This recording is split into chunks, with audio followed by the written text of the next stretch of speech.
Hi there everyone, it's Sarah here. I'm here with my very first project, being part of the Wild Bunch designer team for Wild Orchid Crafts, and I made a project a couple of days ago and I've been dying to share it with you all, and today I'm finally getting round to being able to show you what I've made. I think you'll like the project and I'm hoping you'll join in along and make one as well and try it out. I had loads of fun making this, and what I'm going to do is I'll run through the project and I'll give you the dimensions briefly, and I'll run through the products used to create the project. Then I'll put a link down below to my blog where I'll have a full supplies list for everything, including dimensions and flower product numbers and what have you. So what I made was this item here, and I made myself a Copic marker storage box. Now I've been after one of these little boxes for ages to store them in. I don't have an awful lot of pens, but this just does the trick for me. I know they're supposed to be stored flat, and for ages I've been storing them, you know, on their end in a metal tub. So I made this project to keep my pens in and also make my workshop look pretty. I really like how it turned out, so I'm going to go through this and show you. I'll just take these pens out for now. So I keep my Copic markers in the top and my Pro markers in the bottom. And this is the project itself. It's fully lined and I've given it a shabby chic feel, and it's decorated on two sides with gorgeous flowers and also some clear crystal drops and pearls. So the dimensions for the box: each side is 6 3/4 inches long by 4.5 inches wide. The top and the bottom of the project is 4.5 inches by 3.5 inches, and the back panel is 6.5 inches by 3.5 inches, and the shelf inside here is 4 1/4 inches depth by 3 3/8 of an inch wide. Now what I did was, this whole box is assembled out of bare chipboard, bare heavyweight chipboard, and what I did was I created all the joins and hinges and assembled it all together using hot glue and score tape, and I lined the whole box inside with music paper from Prima, and the outside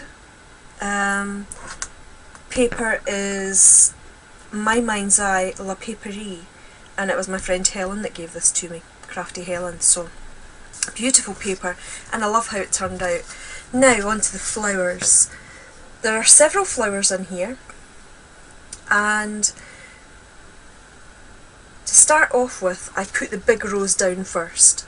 Now this is a trellis rose and the product code is FM00519, and I sprayed it with patina glimmer mist, and I just put a little bit of dab of Zig 2-way glue around the outside edge and sprinkled it with Sugar Cube Martha Stewart's glitter.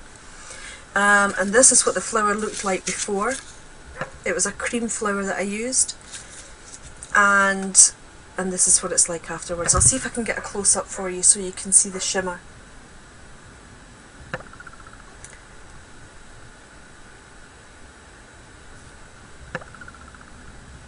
There we go.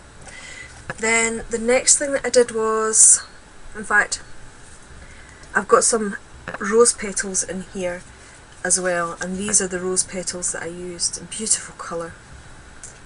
So I'll put that down first, then the rose.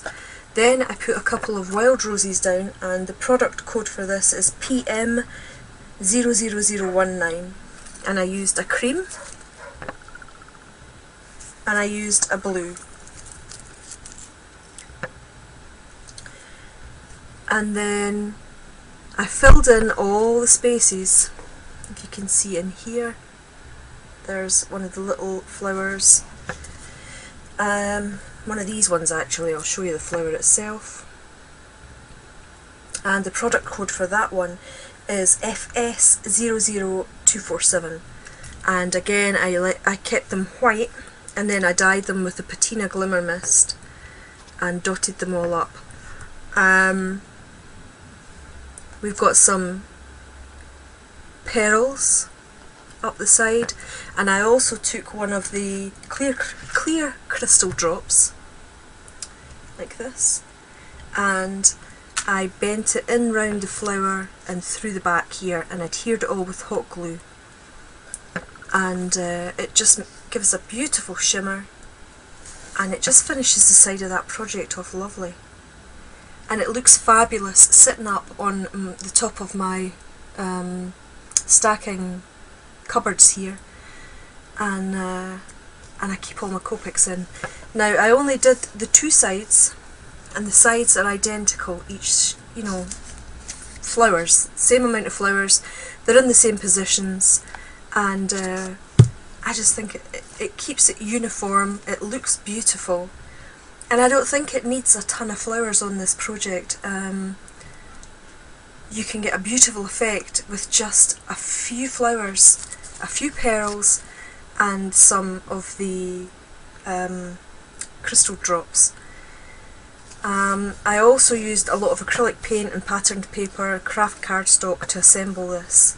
But I'm really happy with the way it turned out. And I hope you'll quite fancy making one too, and if you need any more information on this, please just drop me a note, whether it's on YouTube here, drop me an email, or drop me a note over on my blog, and I'll be more than happy to help or assist in any way that I can. So that's my first project for Wild Orchid Crafts, and I hope you enjoy that, and I hope you'll try one yourself. So thank you so much everyone for watching, and I look forward to coming back next week with my second project. So for now, I'm going to sign off, and I'll catch you all soon. Bye just now.